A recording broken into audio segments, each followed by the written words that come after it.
This, I understand, is your first Ed Copley painting, and it's a beautiful painting of the Virgin Mary.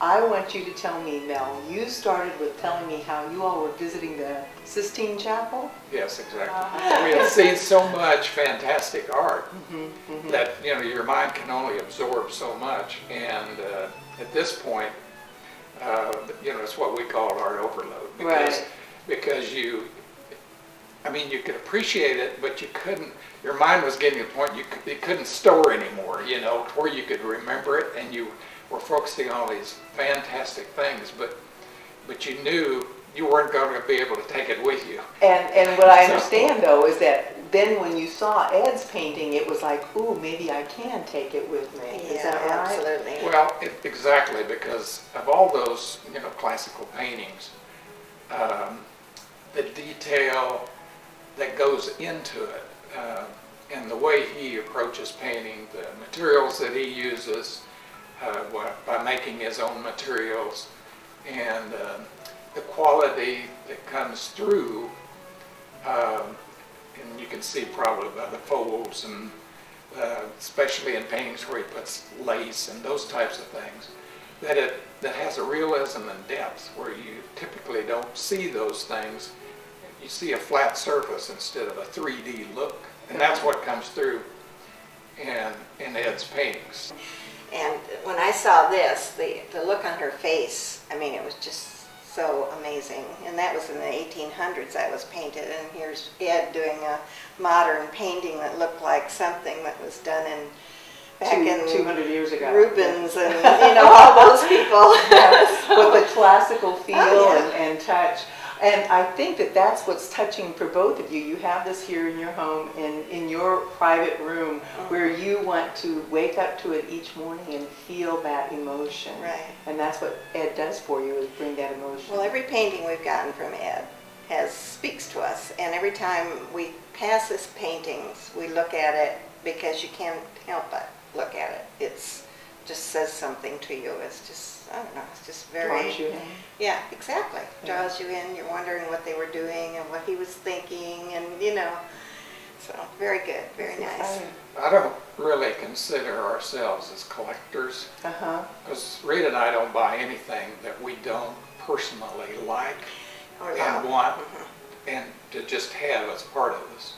So, and I think that's a distinction too, is we look at his work as something that we want to have because it shows the excitement and the passion that he has for his business. Because in my working career, there's people that they're good at what they do, and other people, they might be better because they're really focused, but the ones that really excel are the ones that have a passion for what they do. Passion in the work. That to me is what comes through.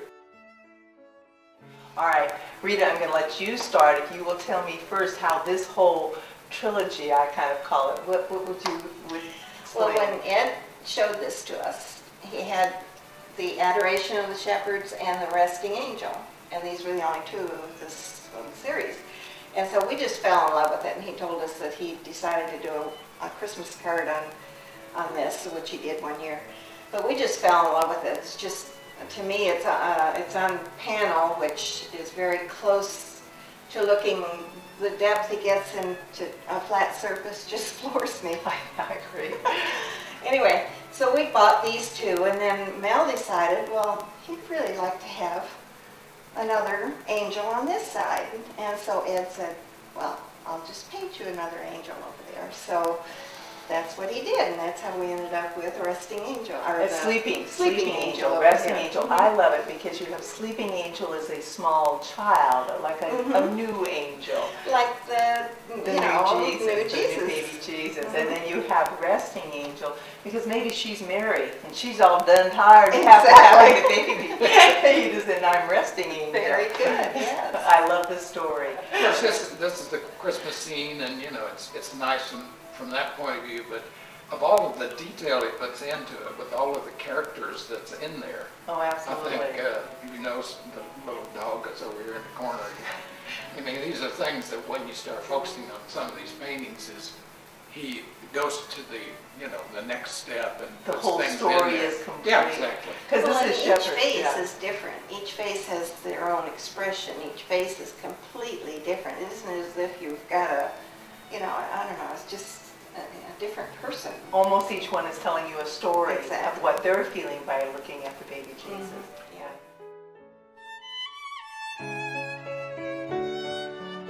Okay, this is now, we're talking about into a totally different genre, where you have a collection, and you said yourself your collection's a little eclectic. Yes. Tell me about this painting. Her name is Jessica, and she's his goddaughter. And so that to me spoke volumes as to one of his favorites. And Mel, I know that this is a different genre because you started by liking the classics, and yet this painting speaks to you too.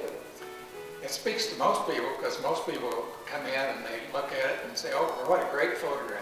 Oh my goodness. Oh dear. And you say thank you, but it's not.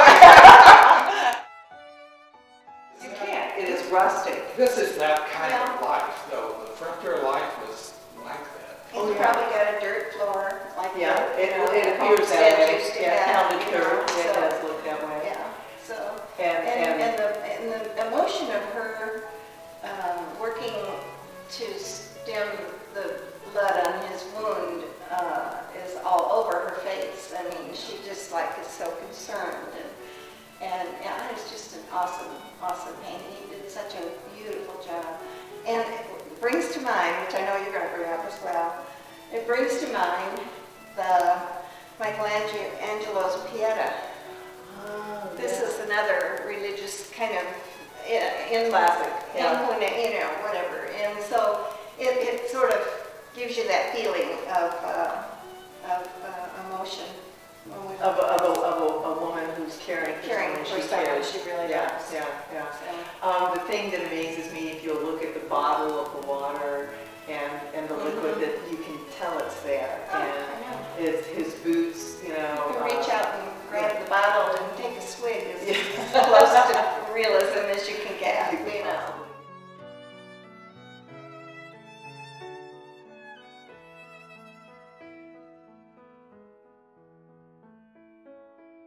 Now, Mel and Rita, you all started me with this painting on the tour, and the reason for it is because it was a special birthday gift. Yes. Rita, tell me. We had me open the box, and my mother staring up at me, and it was like, I couldn't believe it. It was awesome. And he had Ed paint this portrait of my mother, which he took off of a portrait I have of her looking out over the Niagara Falls. And it says volumes about her passion and feel about nature. And, you know, he captured it.